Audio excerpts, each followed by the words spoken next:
Okay, and looks like Fred's jumping on. Very cool. Are we good to go, Jason? Still working on it here. I'm watching a progress bar. And mine popped up live. So.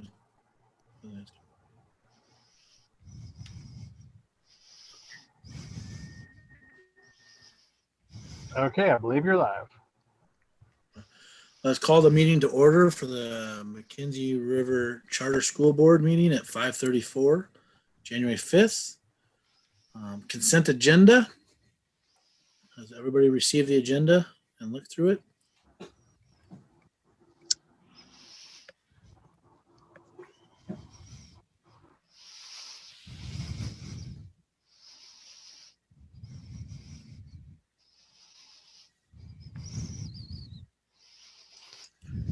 And there would be no minutes from the last meeting due to the fact we didn't have quorum.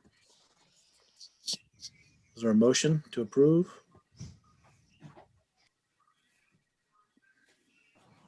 I make a motion.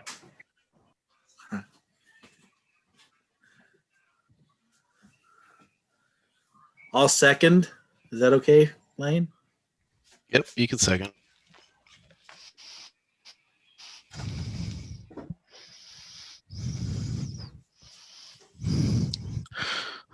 So those in All favor? in favor? Muted. Aye. Opposed? All opposed, same sign. All right, All so right. it passes. Next is acceptance of donations. Lacey had sent us some information a little bit ago on this. I don't know much about it. Lane, you want to talk about that a little bit? Well, that's all a part of the consent agenda, but just kind of give you background going into the holidays. Northwest Community Credit Union reached out and wanted to donate, and that was directed to support the holiday event that was put on for kids to come in and families to come in and get gifts and toys there. That was run by the Locals Helping Locals group. So that's where that money was directed, and I think it was a pretty well run event. Yep. So that was what that was about. Northwest community is pretty nice getting to know them, and they're wanting to help more. So yeah, so it was a good connection to make. Good deal. Is there any public comment at this point in time? So then we did not receive any public comment via email, and I would have forwarded those to you guys to read beforehand. So there was no public comment received. Sure. All right, so we can move on to the next item. Director's report. Yep. So I'll try to keep it brief. We started back from break yesterday. I think we are serving about 34 students are signed up for the CDL support on campus, and we have another 5 or 6 at the site in town. Kids and staff are glad to be back to it. Some kind of other interesting things that are popped up here. Let me pull up my report. Sorry, I didn't already have it pulled up for you guys. So Campus continues to serve as the host to the Blue River Relief Center, though I think they're starting to wind down operations in the short term. Look like they're going to kind of combine in with the Rainbow Relief Center. We are still hosting the post office in the modulars kind of out towards Mr. Day's classroom. We are still without a permanent internet connection, waiting for Charter to do their install.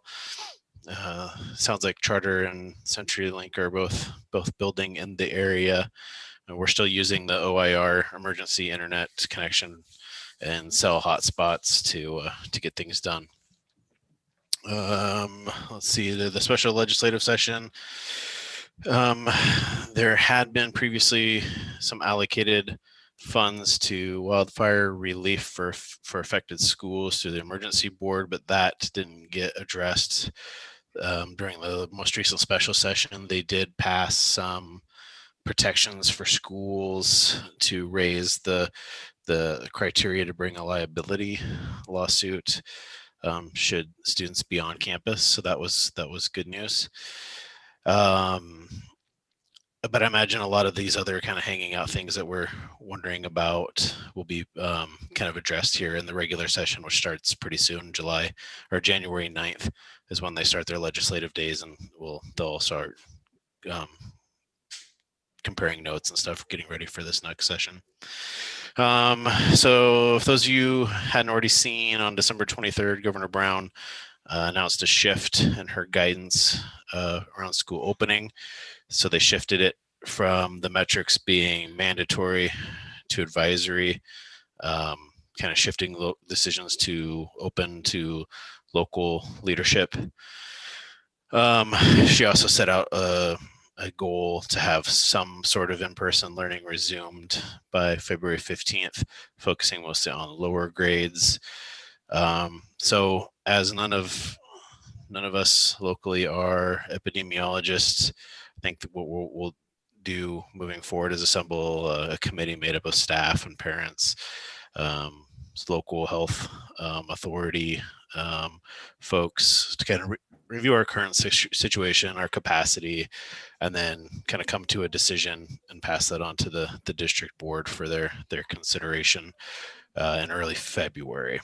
Other kind of cool stuff that's going on that we're working on.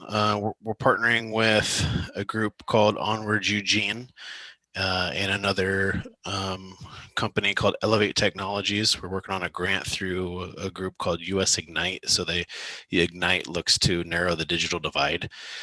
So we're putting in for a $300,000 grant, which would allow us and partners to construct a microwave internet communication tower in kind of the Blue River area.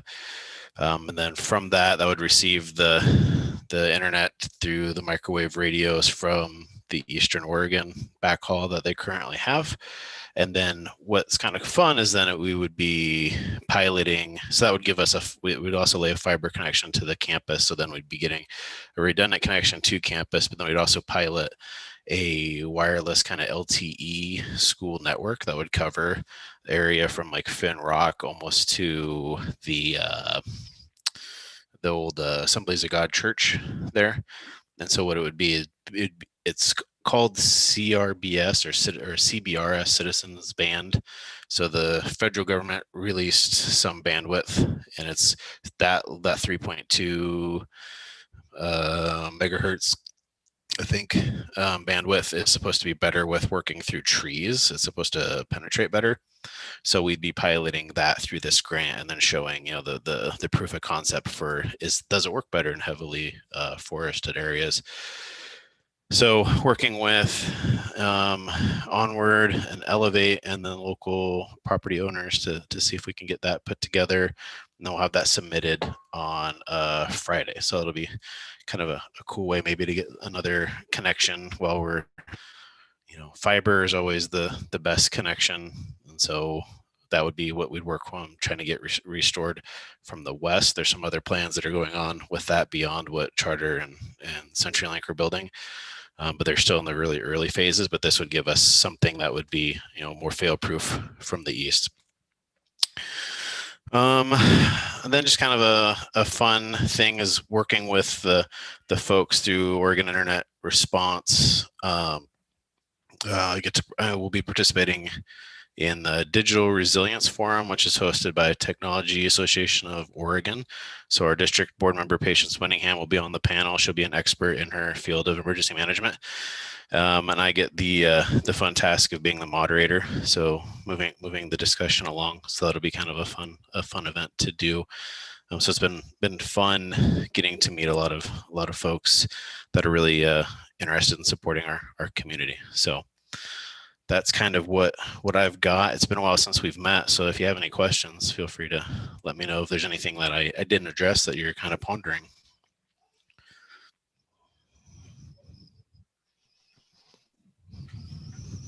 Cool. Pretty interesting stuff. And you guys were working on that, and it sounds like you found the funds potentially, so it's a good deal. Yeah, the feedback we've got back from Ignite has been pretty good. So, and then it was kind of, so we got these, the Easter Cares money for the wireless hotspots that we used for the remote learning. And it sounds like we're going to be getting more CARES money through the latest thing that was passed by the feds. So up to that point, we weren't quite sure if we'd have enough funding to continue to pay the service charges for those. But a lot of those Wi-Fi hotspots we'll be able to repurpose and use for this LTE network. So that'd be great that we don't have a bunch of e-waste now that we wouldn't be able to afford to use. We'd be able to change them out because most of them are the CBR compatible. So that's kind of exciting too, even to see it as a continuation of being good stewards of technology that we have, which a lot of times once initiatives pass, we don't do a particularly good job of doing. So it was exciting. Thank you, man. Problem. Financial report, I guess. That's probably you as well tonight, isn't it? Well, let's see. Lacey emailed everybody. Yeah.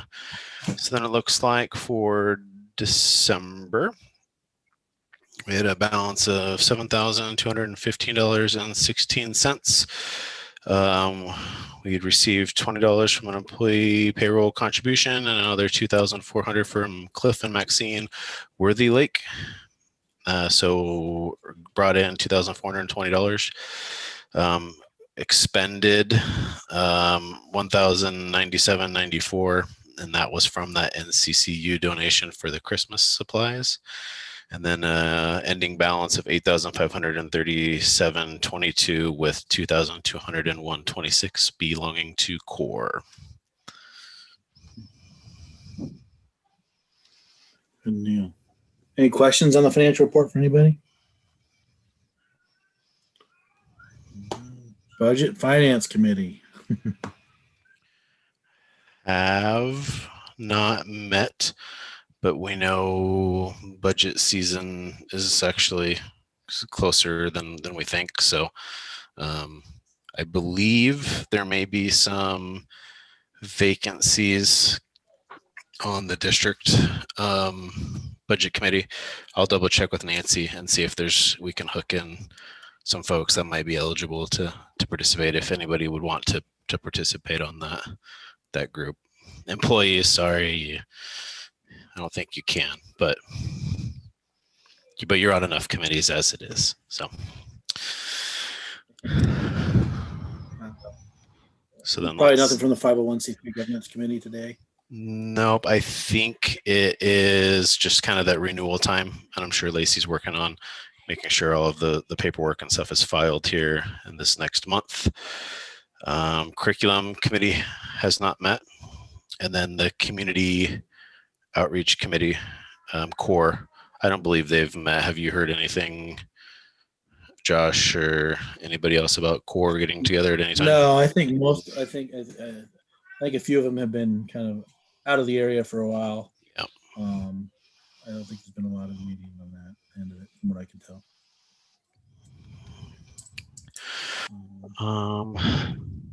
I don't think there were any pressing action items.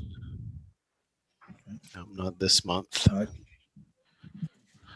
Any charter board comments for this evening?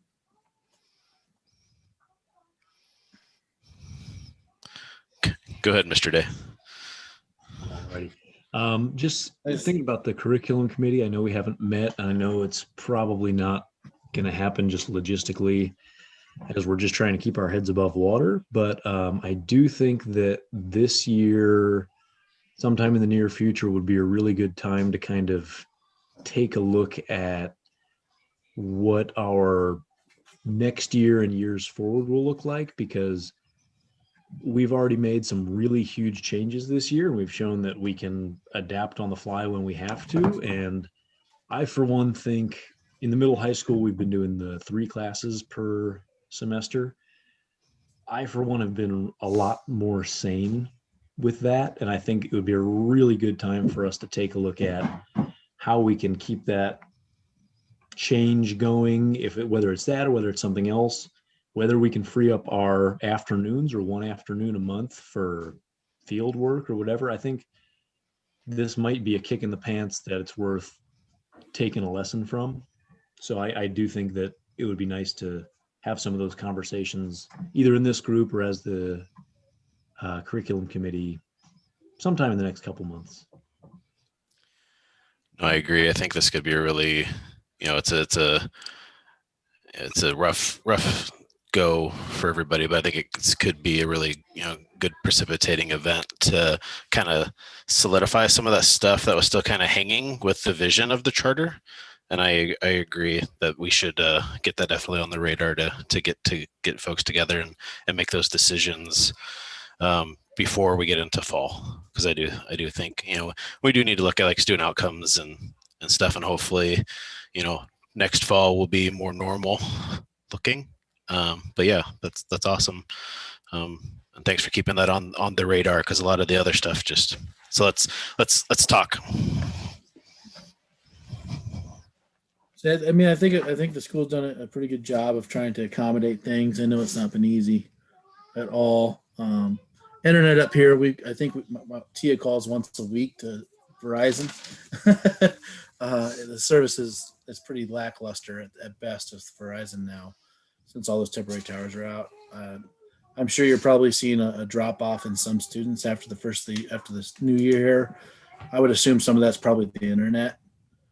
Those Verizon hotspots were awesome when they worked, but they're not. I connected all of our kids to our Viasat today because the hotspots were dropping every 5 minutes. So I guess our plan is to get our kids back up to the school after their quarantine period. But I think it'd be nice to see, because the metrics have been lifted, a push forward towards getting those kids back on campus in a meaningful way. I think it'd be good for the kids. But I think the job has been good so far of trying to accommodate these things. I think the next step is just getting things back to normal for all these kids as best we can. So. I have a question. And maybe we've discussed this before and I just have forgotten.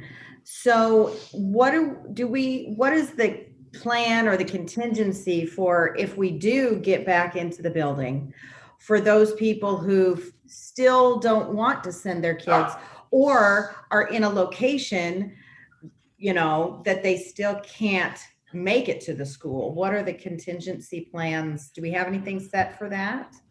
That's a big question still that I think like the committee that we're putting together really needs to have a good answer for and a clear answer for.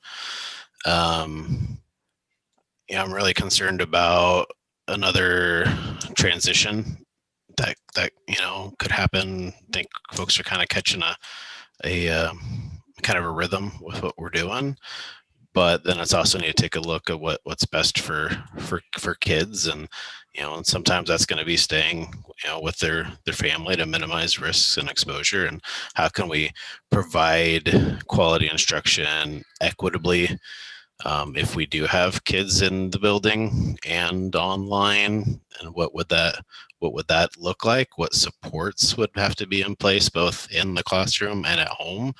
Is that even something that's viable? So I think those are the head scratchers our committee is going to have to look at, of like what can we do, especially with our limited resources.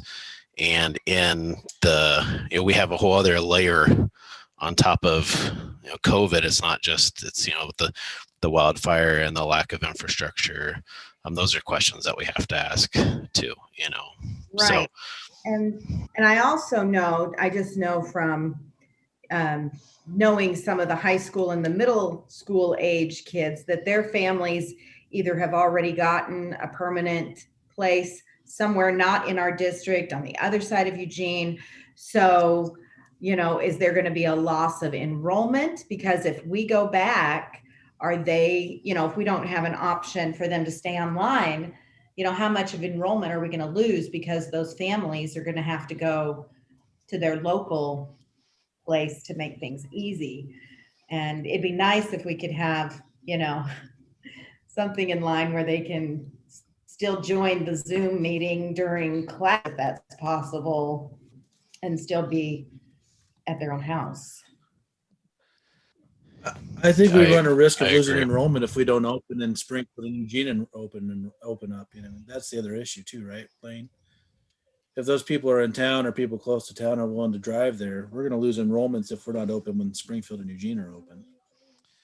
It's it's a possibility. I think like because of the way we are right now with being online, like eventually I think we are gonna see a decline regardless. I think right now people have moved.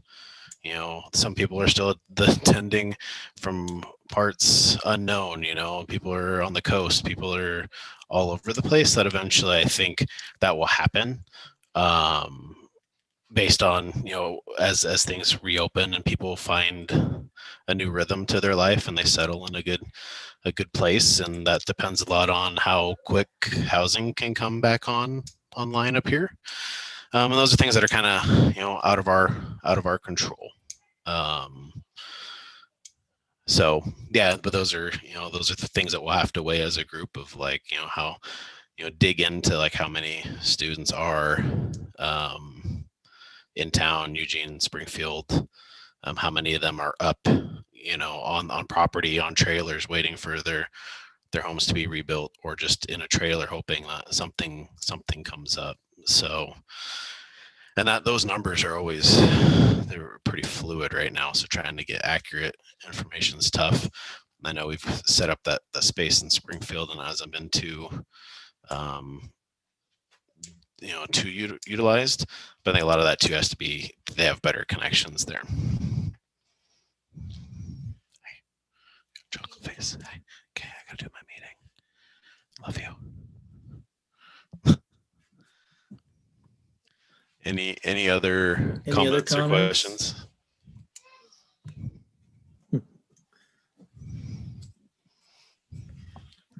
I'll just real quick.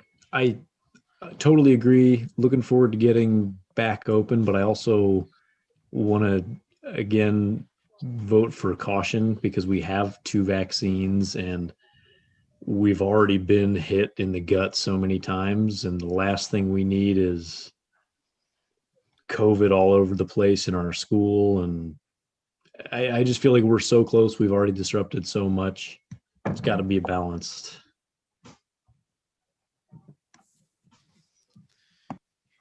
Yeah, I don't think any decision either way should be done lightly, and I think we need a bunch of eyes on it and a lot of discussion and a lot of digging. And it might be looking at it and we feel that one group of students to start might be appropriate. That's more safe, safer from research that we're seeing. It's tough following the advisory rules and metrics now, and then even looking at what's our capacity to ensure that. So it might not be everybody's back, but it could be a staggered approach, or it could be, hey, we would feel more than comfortable starting, but these are some other supports that we have in place. I know the vaccine's a big thing. I think a lot of people would be, I know a lot of districts, their data has been, they're ready to get back if they have a vaccine, and that's keeping yourself protected would make sense. So those are the things that we need to talk. I think be looking for some announcement later this week from the governor again. And new guidance should be out on the 19th, so that'll help shape kind of the process too of the committee of what we're going to recommend. So I just have, I read some statistics on the vaccines today. I think it was Oregon's trying to get the vaccine out to 12,000 people a week. They have zero plan right now based on that, but that's their goal. And if you do that takes you 349 weeks to get the vaccine out to the 4.19 million Oregons that are in the state. That's true, but there's no plan for rural. There's no plan for rural communities either at this point in time. All the When- rural healthcare clinics have been left out of the inoculations. when so you're far. rolling out any nationwide huge program, it's going to start out slow and it's going to get faster. I know they don't currently have it all mapped out, but it's not like the rate that we're vaccinating right now is going to continue to be the rate forever. It's not going to be. No, it'll speed up eventually. I agree with that. In 6 months we'll be lucky to have half the population in the U.S. vaccinated, based on the rate we're going today. Well, and it'll be, That's the priority level. It's the 1A, the frontline workers and the folks in kind of congregate living, and then teachers and educators will be in that 1B. So I think, as things pick up, it's just, there's a lot of planning that needs to get put in place, but I know the governor does want to speed it up. And I know there's been talk in our county of how districts can support each other, because a lot of our districts have school-based health clinics that if we need to take care of inoculating staff, like we can, those are full based clinics. So, but then it's just a matter of when the vaccine gets released to 1B. So.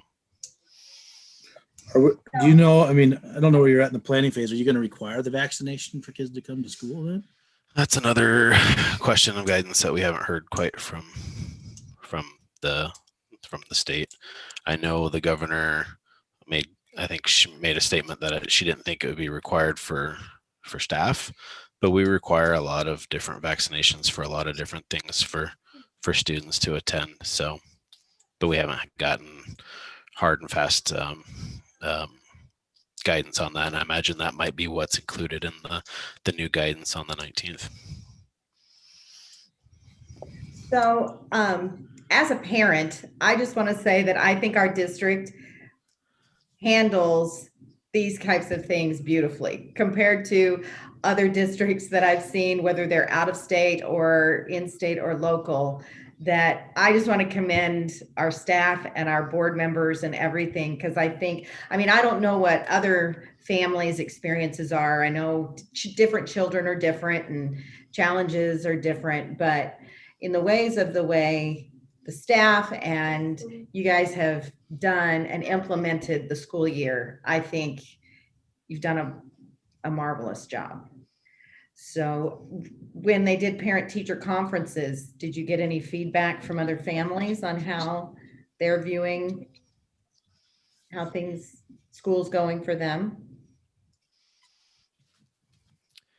I don't know, Mr. Day or Ms. Wheeler. Yeah. I could say a little bit. I think it's a little self-selecting because you kind of tend to get parents who are appreciative of what you do, no matter what you do.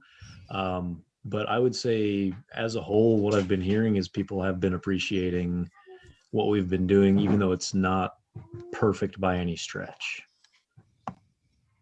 Yeah, I would agree. And I heard a lot of support for when we switched over to 4 days. I think that was a big concern of parents, just the 2 days. But since we've gone 4 days, I think people have been happier.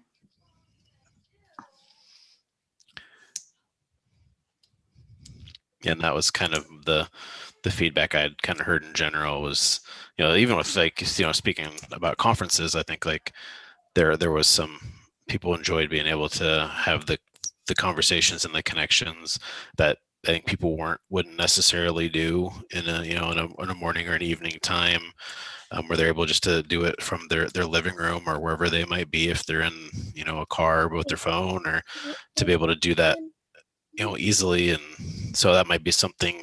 There's going to be pieces of this that I think we might be able to continue that have been beneficial and will make us all better educators and better able to serve our students. And so no, but just appreciate the positive feedback, Kelly.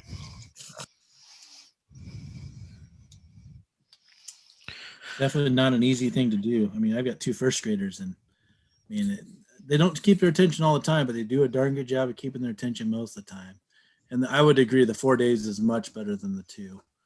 There's just too much lag for one of our children to keep the concepts going when she had 3 days in between, 4 days in between. So definitely the 4 days has been very beneficial. I mean, I do give you guys kudos. It was not easy to do, and it's not going to be easy going forward. But I mean, you figured out a way to do it. And very few people have been dealt the hand we've been dealt as a community. So Yeah, they're a pretty incredible team. any other comments tonight, guys? If not, and not hearing any, our next meeting is February 2nd at 5:30 via Zoom February again. 2nd? Shh. Sorry, Dad. February 2nd at 5:30 via Zoom. Anything else from anybody else tonight? Is there a motion to adjourn the meeting? I make a motion. There we go, Fred. I'll second that. Still awake. Motion. Yeah, motion Fred to- moved. That's Sean already- seconded. Wow. All right. Meeting's adjourned at 6:04. Thank you, guys. Bye, Mrs. Wheeler. Bye, Mr. Tompkins. Bye. Hi. Bye. Have a good night, everybody.